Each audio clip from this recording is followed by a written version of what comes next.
Hey up everyone, and welcome back to Write Good Poetry with me, Sophie Sparham. Today we're going to look at a classic poem. I had a lot of fun researching this, but it also blew my mind a little bit. So I'm excited to share that with you. We're going to look at the poet Robert Frost. So before we start, I'm just going to give you a few facts about Robert Frost. Grab my paper. So Robert Frost was an American poet. He was born in San Francisco. He was born in 1874 and he died in 1963 at the age of 88. He was known for his realistic depictions of rural England, his grasp of colloquial speech and his poetry about ordinary people in everyday life situations. So, you know, writing about everyday things really, like a Don. He most frequently wrote about settings from rural life in New England in the early 20th century, using them to examine like complex social and philosophical themes. So I'm going to be reading from this book again today, which also contains a little bit more information about Frost. He lived quite a tragic life in a lot of ways. He had a lot of poor health and bereavement in his life. So his father died young, and then only 2 of his 6 children outlived him, and his wife predeceased him by 25 years. So that really sucks, you know, that's really, really sad. However, despite this, he wrote some absolutely beautiful poetry. We're going to look at probably his most famous poem that a lot of people quote in all sorts of situations, so you probably know what I'm going to say if you've read Frost before. But we're going to look at the poem The Road Not Taken.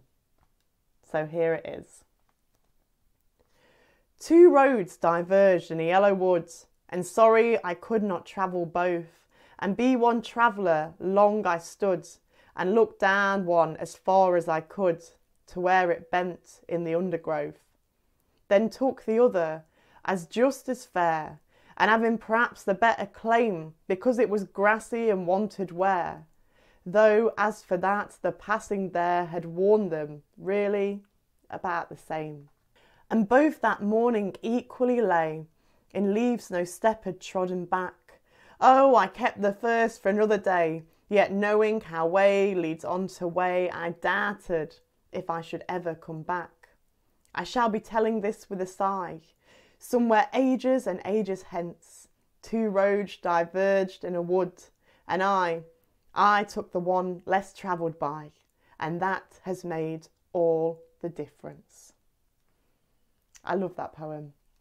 I really, really love that poem. So let's take a look at it in further detail. So let's start with structure. The first thing to say about this poem is that it consists of 4 stanzas, and all of those consist of 5 lines. So stanzas with 5 lines are called a quintain, or they're also known as a quintet.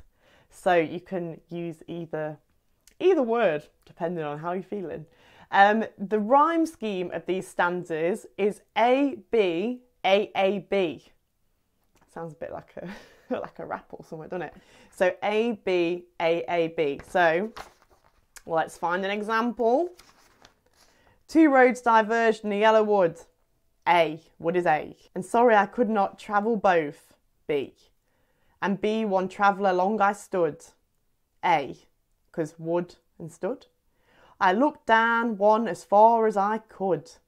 A. To where it bent in the undergrowth. B. Got both and undergrowth. It's clever. That is not an easy thing to do. And he repeats that throughout. Also, for the more advanced syllable spotting poets, there are 4 stressed syllables per line, varying on an iambic tetrameter base. Don't worry if you don't know what that means. I'm going to make a separate video about this, I think, because it's going to take me a little while to explain all that sort of stuff. But that shall be coming in the future. So let's move on to theme. What is he chatting about? Well, chatting about going for a walk and basically having 2 paths going off in either direction and having to choose one. When I was younger, I used to read this poem as the fact that it's saying about going down the less travelled road, and it's about saying about, you know, about how it's made the difference going down a road that not many people have travelled down before. And that's how I read the poem. However, I've been doing a lot of research on this poem over the weekend, and actually what a lot of people are saying, and it's, you know what I mean, poetry is always up for interpretation, so this could be wrong as well. I'd be so interested to see what you think. But people are saying that both roads are well trodden, and that's not what he's saying. He's not saying to go down the least trodden road. So I looked for evidence of that in the text, and it does say, then took the other just as fair, and perhaps having the better claim, because it was grassy and wanted wear.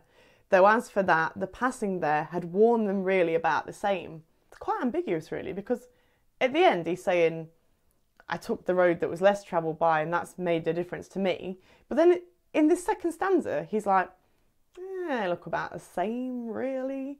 And that, like, I was like, wow. And that really amazed me, because for years, I never really thought about that. And a lot of people only really quote the last stanza of this poem. So it's kind of opened me up for a lot of questions, basically, about this poem. So I did a bit of further research on it. So how I read this poem now is not necessarily about it saying you take in the less trodden path because that's the better option and that's the one that will bring you more success or joy or whatever. It's actually about making decisions and deciding when you get to two paths, you know there's only one you can take.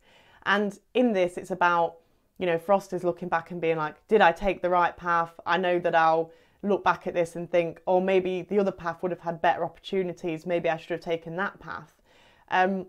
Anyone who goes walking in the countryside will know that sometimes when you get to two kind of like footpaths or whatever, you kind of want to choose the one with the best view. But if you've never been there before, you don't necessarily know which one to choose. So you just have to make a guess or a gamble or just go with your best instincts, so to speak. So this is very much about that, I think. And it's very much about saying, you know, having this want to choose the best path for yourself, but actually then thinking, oh, was that the best path? Like, there's two paths, like both could be great.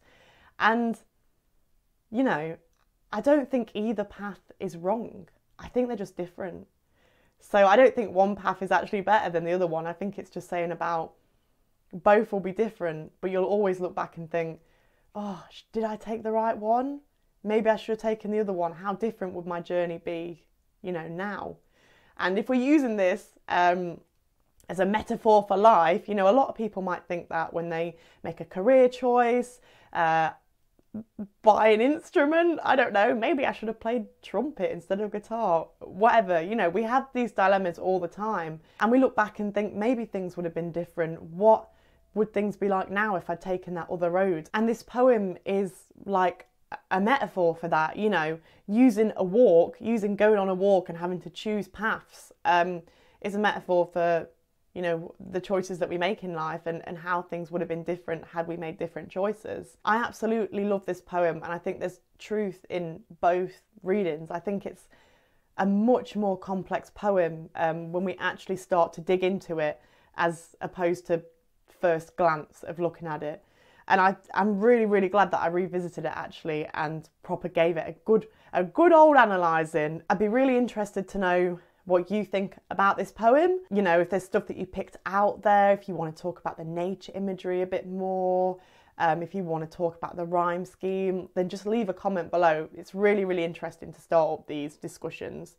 But either way, I think it's an absolute gorgeous poem and a classic to read. So I hope you've enjoyed this really quick video analysing The Road Not Taken. You know, subscribe if you haven't already, and I'll see you next week on Write Good Poetry. I don't know why I did that. Sorry, guys.